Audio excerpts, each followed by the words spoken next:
Hi എല്ലാ കൂട്ടുകാർക്കും വിദ്യാ പ്ലസിലേക്ക് വീണ്ടും സ്വാഗതം കേട്ടോ. ഇന്ന് നമ്മൾ ചാപ്റ്റർ 1 അരിത്തമെറ്റിക് സീക്വൻസ് സമാന്തര ശ്രേണികൾ എന്ന് പറയുന്ന പാഠത്തിലെ പേജ് നമ്പർ 15 ക്വസ്റ്റ്യനിലോട്ടാണ് നമ്മൾ കടന്നു ചെല്ലുന്നത് കേട്ടോ. അപ്പോൾ അതിന് മുന്നേ ആയിട്ട് ഇനി നമ്മുടെ ചാനൽ ആരെയും സബ്സ്ക്രൈബ് ചെയ്യാൻ ബാക്കിയുണ്ടെങ്കിൽ ജസ്റ്റ് ഒന്ന് സബ്സ്ക്രൈബ് ചെയ്യണേ. ക്ലാസ് ഇഷ്ടമായിട്ടുണ്ടെങ്കിൽ ലൈക്ക് ചെയ്യാനും കമൻറ്റ് ചെയ്യാനും നിങ്ങളുടെ കൂട്ടുകാർക്ക് ഷെയർ ചെയ്ത് കൊടുക്കാനും എന്ത് ചെയ്യല് മറന്നു പോകരുത് കേട്ടോ. അപ്പോൾ ഒന്നാമത്തെ ക്വസ്റ്റിനിലോട്ട് പോയാലോ. ഒന്നാമത്തെ ക്വസ്റ്റ്യൻ എന്താണ്? The two terms in specific position of some arithmetic sequence are given below. Write the first 5 terms of each. മൂന്നാമത്തെ ടേം എന്ന് പറയുന്നത് 34 ആണ് അല്ലേ. ചില സമാന്തര ശ്രേണികളിലെ രണ്ട് നിശ്ചിത സ്ഥാനത്തുള്ള പദങ്ങൾ ചുവടെ കൊടുത്തിരിക്കുന്നു. ഓരോ ശ്രേണിയുടെയും ആദ്യത്തെ 5 പദങ്ങൾ എഴുതുക എന്നാണ് പറഞ്ഞേക്കുന്നത്. അപ്പം നമുക്ക് ഇത് എങ്ങനെയാണ് എഴുതുന്നത് നോക്കാം കേട്ടോ.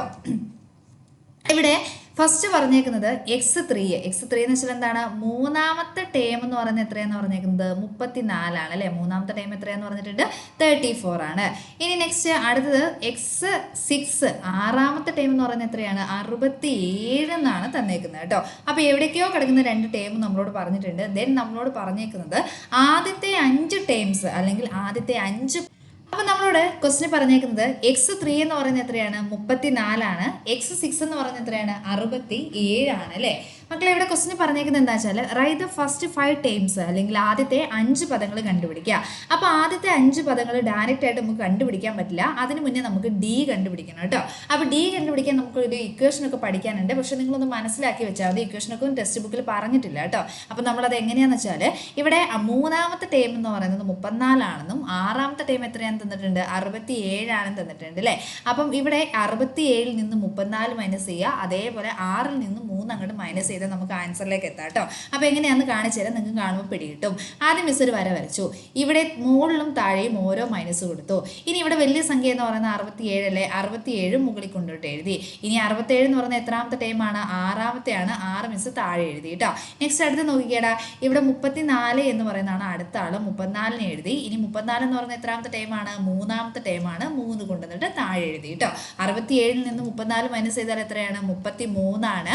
ബൈ 6 മൈനസ് 3 എന്ന് പറയുന്നത് എത്രയാണ്? 3 ആണ്. അപ്പോൾ നമുക്ക് ഡി എന്ന് പറയുന്നത് എത്ര കിട്ടും? 11 എന്ന് കിട്ടും.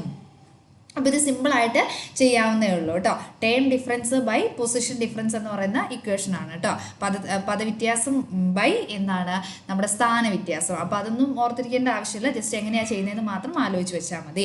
ഇനി നെക്സ്റ്റ് അടുത്ത് നമ്മളോട് പറഞ്ഞേക്കുന്നത് x3 തന്നിട്ടുണ്ട്. x1 നമുക്ക് കണ്ടുപിടിക്കാം. എങ്ങനെയാണ് കണ്ടുപിടിക്കുന്നത്? x3യിൽ നിന്ന് എത്ര പ്രാവശ്യമാണ് കുറയ്ക്കേണ്ടത്? ഡി 3ൽ നിന്ന് 1 കുറച്ച് നോക്കിയാൽ മതി. അപ്പോൾ ഇവിടെ എത്ര എഴുതേണ്ടതെന്ന് കിട്ടും കേട്ടോ. 2 ആണ്. 2 ഡി എന്ന് വരും അല്ലേ. ഇവിടെ എങ്ങനെയാണ് മൈനസ് വന്നത്? 3ൽ നിന്ന് പുറകോട്ട് കാണുന്നതുകൊണ്ടാണ് ഇവിടെ മൈനസ് വന്നത്. x3 എന്ന് പറയുന്നത് എത്രയാണ് മക്കളെ? x3 എന്ന് പറയുന്നത് 34 ആണ്. 34 മൈനസ് 2 ഇൻറ്റു 11 എന്ന് വരും അല്ലേ. അപ്പോൾ എത്ര വരിക? 34 മൈനസ് 22. അപ്പോൾ ആൻസർ നമുക്ക് എത്ര കിട്ടും? 12 എന്ന് കിട്ടും. 34ൽ നിന്ന് 22 കുറച്ചാൽ 12 ആണ് അല്ലേ. അപ്പോൾ x1 എന്ന് പറയുന്നത് എത്രയാണ്? 12 ആണ്. ഇനി മുന്നോട്ട് കണ്ടുപിടിക്കാൻ എന്തെങ്കിലും ബുദ്ധിമുട്ടുണ്ടോ? ഇല്ല. ഡി ഓൾറെഡി തന്നിട്ടുണ്ട് അല്ലേ. അപ്പോൾ 12നോട് ഒരു പ്രാവശ്യം ഡി കൂട്ടിക്കഴിഞ്ഞാൽ രണ്ടാമത്തെ പദം അല്ലെങ്കിൽ രണ്ടാമത്തെ ടൈം കിട്ടും അല്ലേ. അപ്പോൾ എത്രയാണ്? 23. ഇനി വീണ്ടും ഒരു പ്രാവശ്യം ഡി അല്ലെങ്കിൽ ഡി ആയ 11 കൂട്ടിക്കഴിഞ്ഞാൽ നമുക്ക് നാലാമത്തെ ടൈം കിട്ടും. അതെത്രയാണ്? 34. വീണ്ടും ഒരു പ്രാവശ്യം കൂടെ ഡി കൂട്ടിക്കഴിഞ്ഞാൽ എത്രാമത്തെ ടൈം കിട്ടും? നാലാമത്തെ ടൈം. നാലാമത്തെ ടൈം എത്രയാണ്? 45. അപ്പോൾ 1 കിട്ടി, 2 കിട്ടി, 3 കിട്ടി, 4 കിട്ടി. അഞ്ചാമത്തെ ടൈം എത്രയാണ്? അഞ്ചാമത്തെ ടൈം ഒരു പ്രാവശ്യം കൂടെ എന്ത് ചെയ്താൽ മതി? ഡി അങ്ങോട്ട് കൂട്ടിയാൽ മതി അല്ലേ. അപ്പം 45നോട് ഒരു പ്രാവശ്യം കൂടി ഡി ആയ 11 കൂട്ടുമ്പോൾ എത്ര കിട്ടും? 56 എന്ന് കിട്ടും. അപ്പോൾ സിമ്പിളായിട്ട് ചെയ്യാൻ പറ്റുന്ന ക്വസ്റ്റ്യൻ ആയിരുന്നു അല്ലേ. ഇതേപോലെ അടുത്ത ക്വസ്റ്റ്യൻ നോക്കാവേ. അടുത്ത ക്വസ്റ്റ്യൻ എന്താണ്? മൂന്നാം പദം 43, ആറാം പദം എത്രയാണ്? 76. അപ്പോൾ ഒന്ന് എഴുതി ചെയ്യാം കേട്ടോ. x3 എന്ന് പറയുന്നത് എത്രയാണ്? 43 ആണ് അല്ലേ. x3 43 ആണ്. ഇനി x6 എന്ന് പറയുന്നത് ആറാമത്തെ പദം അല്ലെങ്കിൽ ആറാമത്തെ ടൈം എത്രയാണ്? 76 ആണ്. ഇതേപോലെ ചെയ്യാനുള്ളൂ കേട്ടോ. ആദ്യം ഡി കണ്ടുപിടിക്കാനുള്ള പരിപാടി നോക്കാം. ആദ്യം ഒരു വര വരച്ചു, തെറ്റാതിരിക്കാൻ 2 മൈനസ് ഇട്ടു. ദെൻ ഇവിടെ വലിയ സംഖ്യ 43 ആണോ 76 ആണോ? 76 ആണ്. 76 എഴുതി. 76 നേരെ താഴെ കൊണ്ടുവന്നിട്ട് ഏതാ എഴുതിയത്? x6 അല്ലേ. ആറാമത്തെ ടൈം ആയതുകൊണ്ട് 6 എഴുതി കേട്ടോ. ദെൻ അടുത്ത് നോക്കിക്കേ. ഇവിടെ 43 വരും. 43 ബൈ എത്രയാണ്? 3 എന്ന് വരും കേട്ടോ. ഇനി 76ൽ നിന്ന് 43 മൈനസ് ചെയ്താൽ നമുക്ക് എത്ര കിട്ടും? വീണ്ടും 33 എന്ന് കിട്ടും കേട്ടോ. 33/6 നിന്ന് 3 മൈനസ് ചെയ്താൽ എത്ര തന്നെയാണ്? 3 തന്നെയാണ് അല്ലേ. 33-ൽ 3 അല്ലെങ്കിൽ 33-ൽ 3 എത്ര പ്രാവശ്യം ഉള്ളത്? 3 എത്ര പ്രാവശ്യം ഉള്ളത്? 3 പ്രാവശ്യമാണ് ഉള്ളത് അല്ലേ. ഇനി നെക്സ്റ്റ് അടുത്തത് നമുക്ക് എന്ത് കണ്ടുപിടിക്കാം? ഇതിൽ നിന്ന് തന്നെ x1 കണ്ടുപിടിക്കാം അല്ലേ. അപ്പോൾ x1 എങ്ങനെ കണ്ടുപിടിക്കുന്നത്? മൂന്നാമത്തെ ടേമും ആറാമത്തെ ടേമും തന്നിട്ടുണ്ട്. അപ്പോൾ മൂന്നാമത്തെ ടേമിനോട് കുറയ്ക്കുകയാണോ കൂട്ടുകയാണോ വേണ്ടത്? കുറയ്ക്കുകയാണ് അല്ലേ, അല്ലെങ്കിൽ മൈനസ് ചെയ്യാണ്. എത്ര പ്രാവശ്യം മൈനസ് ചെയ്യേണ്ടത്? 2 പ്രാവശ്യം മൈനസ് ചെയ്യുക. ഈ 3-ൽ നിന്ന് 1 മൈനസ് ചെയ്താൽ മതി കേട്ടോ. ഇവിടെ കിടക്കുന്ന സംഖ്യയോട് ഇവിടെ കിടക്കുന്ന സംഖ്യ മൈനസ് ചെയ്താൽ ഈ ഡിയുടെ കൂടെ ഇവിടെ എത്രയാണ് എഴുതേണ്ടത് എന്ന് പിടികിട്ടു കേട്ടോ. അത് നമുക്ക് കണ്ടാൽ തന്നെ മനസ്സിലാവും അല്ലേ. ഓക്കെ, അപ്പോൾ എത്രയാണ് വരുന്നേ? x3 എന്ന് പറയുന്നത് എത്രയാണ്? 43 ആണ് അല്ലേ. x3 എന്ന് പറയുന്നത് 43 ആണ് കേട്ടോ. x3 43 മൈനസ് 2 ഇൻറ്റു ഡി എന്ന് പറയുന്നത് എത്രയാണ്? 11 ആണ്. അപ്പോൾ നമുക്ക് എത്രയാണ് വരിക? 43 ഇൻറ്റു 43 മൈനസ് എത്ര വരും? 22 എന്ന് വരും അല്ലേ. അപ്പോൾ കുറയ്ക്കുമ്പോൾ എത്ര കിട്ടും? 1. 3-ൽ നിന്ന് 2 പോയാൽ 1 ആണ്. 4-ൽ നിന്ന് 2 മൈനസ് ചെയ്താൽ എത്രയാണ്? 2 ആണ്. അപ്പോൾ ഫസ്റ്റ് സംഖ്യ എത്രയാണ്? 21 ആണ് അല്ലേ. ഫസ്റ്റ് സംഖ്യ എന്ന് പറയുന്നത് നമുക്ക് എത്ര കിട്ടുന്നത്? 21 എന്ന് കിട്ടും. ഇനി നെക്സ്റ്റ് അടുത്ത സംഖ്യ എന്ന് പറയുന്നത് എത്രയായിരിക്കും? അടുത്ത സംഖ്യ x1 കിട്ടി അല്ലേ. അപ്പോൾ x1നോട് ഇനി എന്താ ചെയ്യുന്നത്? ആദ്യ പദം നമുക്ക് എത്ര കിട്ടിയത്? 21 എന്ന് കിട്ടി. ഇനി നെക്സ്റ്റ് അടുത്ത പദം എന്താ ചെയ്യേണ്ടത്? 21നോട് 11 പ്ലസ് ചെയ്യുക അല്ലെ. ഡി ആയ 11 പ്ലസ് ചെയ്യുക. അപ്പോൾ എത്ര കിട്ടും? 32 എന്ന് കിട്ടും. വീണ്ടും 11 പ്ലസ് ചെയ്യാൽ മൂന്നാമത്തെ ടൈം കിട്ടും അല്ലേ. മൂന്നാമത്തെ ടൈം എത്രയാണ്? അപ്പം 43. നെക്സ്റ്റ് വീണ്ടും 11 കോമൺ ഡിഫറൻസ് ആയ 11 പ്ലസ് ചെയ്യാൻ നമുക്ക് എത്ര കിട്ടും? 54 എന്ന് കിട്ടും. വീണ്ടും ഒരു പ്രാവശ്യം കൂടെ ഡി ആയ 11 പ്ലസ് ചെയ്താൽ എത്രയാണ് നമുക്ക് കിട്ടുന്നത്? 65 എന്ന് കിട്ടും. അപ്പോൾ രണ്ടാമത്തെ ക്വസ്റ്റിൻ്റെ ആൻസർ ഇതാണ്. ഇനി നെക്സ്റ്റ് അടുത്ത ക്വസ്റ്റിനോട്ട് പോകാലോ. അടുത്ത ക്വസ്റ്റ്യൻ എത്രയാണ്? മൂന്നാമത്തെ പദം 2 ആണ് കേട്ടോ. അഞ്ചാമത്തെ പദം എത്രയാണ്? 3 ആണ്. സിമ്പിളായിട്ട് ചെയ്യാവേ. അപ്പോൾ x3 എന്ന് പറയുന്നത് എത്രയാണ്? x3 എന്ന് പറയുന്നത് 2 ആണ് കേട്ടോ. x3 എന്ന് പറയുന്നത് 2 ആണ്.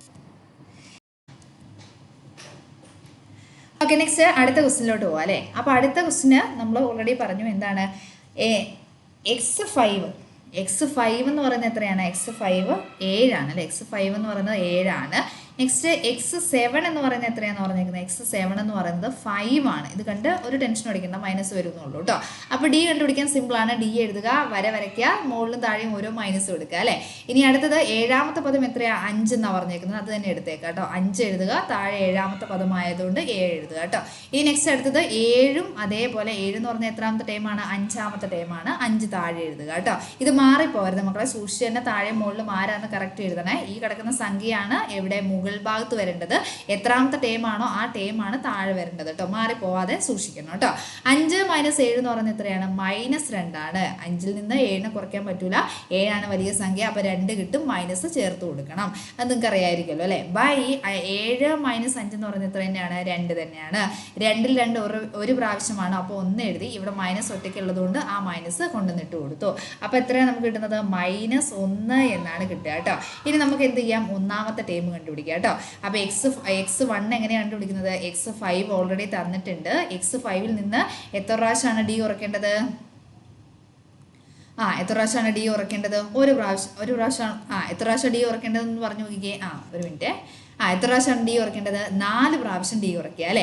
അപ്പോൾ x5 എന്ന് പറയുന്നത് എത്രയാണ് മക്കളെ? x5 എന്ന് പറയുന്നത് 7 ആണ്. അപ്പോൾ 7 - 4 ഇൻറ്റു, ഇനി ശ്രദ്ധിക്കണേ, ഡി എന്ന് പറയുന്നത് എത്രയാണ്? -1 ആണ്. അപ്പോൾ -1 മാറിപ്പോവാതെ ഇട്ട് കൊടുക്കാൻ ശ്രദ്ധിക്കുക കേട്ടോ. ഇനി നെക്സ്റ്റ് അടുത്ത സ്റ്റെപ്പ് എന്ത് വരും എന്ന് പറഞ്ഞാൽ മക്കളെ, ഇവിടെ ഒരു മൈനസ് ഉണ്ട്, ഇവിടെ ഒരു മൈനസ് ഉണ്ട്. സോ സാധനം എന്തായിട്ട് മാറും? പ്ലസ് ആയിട്ട് മാറും കേട്ടോ. അത് ചെയ്യുന്നതിന് മുന്നേ ഒരു സ്റ്റെപ്പ് കൂടെ പറഞ്ഞുതരാം. 7 അതുപോലെ എഴുതുക, മൈനസ് അതുപോലെ എഴുതുക. എന്നിട്ട് 4 ഇൻറ്റു -1, 4-ൽ 1 കൊണ്ട് ഗുണിക്കുമ്പോൾ 4 തന്നെയാണ്. ഇവിടെ ഒരു മൈനസ് ഒറ്റയ്ക്കുള്ളതുകൊണ്ട് ഇവിടെ ഒരു മൈനസ് കൂടെ വരും കേട്ടോ. ദെൻ ഒരു 4 വരും. കണ്ടോ? അത് സൂക്ഷിച്ച് തന്നെ ചെയ്യണം കേട്ടോ. ഇനി മൈനസ് അടുത്ത് ഒന്നുകൊണ്ട് സാധനം എന്തായിട്ട് മാറി? പ്ലസ് ആയിട്ട് മാറി. അപ്പോൾ 7 + 4 എന്ന് പറയുന്നത് എത്രയാണ്? 11 ആണ്. സോ നമുക്ക് ഒന്നാമത്തെ ടൈം എന്ന് പറയുന്നത് എത്രയാണ് കിട്ടുന്നത്? 11 എന്ന് കിട്ടും കേട്ടോ. അപ്പോൾ എഴുതാലോ. 11 ടേംസ്, ആദ്യത്തെ 5 ടേംസ് എഴുതാം അല്ലേ. അപ്പോൾ എങ്ങനെയാണ്, ആദ്യം 11 എഴുതി, ദെൻ എത്രയാണ് പുറകോട്ട് മൈനസ് ചെയ്യേണ്ടത്, മൈനസ് ഒന്നാണ് കേട്ടോ. അപ്പോൾ ഡി എന്ന് പറയുന്നത് -1 ആയതുകൊണ്ട് തന്നെ -11 നിന്നും -1 കുറയ്ക്കുമ്പോൾ നമുക്ക് എത്ര കിട്ടും, 10 കിട്ടും. വീണ്ടും -1 കുറച്ചാൽ എത്ര കിട്ടും, 9 അല്ലേ. ബേക്കോട്ട് കുറഞ്ഞു വരികയല്ലേ, 8, 7, 6 എന്നിങ്ങനെ പുറകോട്ട് വരികയാണ് ചെയ്യുന്നത് കേട്ടോ. ഓക്കെ, അപ്പം ഇന്നത്തെ ക്ലാസ് വൈൻഡപ്പ് ചെയ്യണം. നെക്സ്റ്റ് ക്ലാസ്സിൽ വീണ്ടും കാണാം കേട്ടോ. Thank you. അപ്പോൾ അടുത്ത ക്വസ്റ്റ്യൻ എന്ത് ചെയ്യാം മിസ്സ്, അടുത്തൊരു വീഡിയോ ആയിട്ട് ചെയ്യാം കേട്ടോ. അപ്പം അടുത്ത ക്ലാസ്സിൽ കാണുന്നവരെ താങ്ക് യു. അപ്പോൾ എല്ലാ പാർട്സും എന്ത് ചെയ്യണം, നന്നായിട്ട് നിങ്ങൾ കണ്ടു പഠിക്കണം കേട്ടോ. നിങ്ങളുടെ കമൻസും അതേപോലെ എല്ലാ കാര്യങ്ങളും നമ്മുടെ കമൻറ്റ് ബോക്സിലിട്ട് അറിയിക്കണം, നിങ്ങളുടെ അഭിപ്രായങ്ങൾ കേട്ടോ. അപ്പോൾ നമ്മുടെ ചാനൽ സബ്സ്ക്രൈബ് ചെയ്യാൻ മറന്നു പോകരുത്, ഷെയർ ചെയ്യാനും മറക്കരുത് കേട്ടോ. Okay, thank you.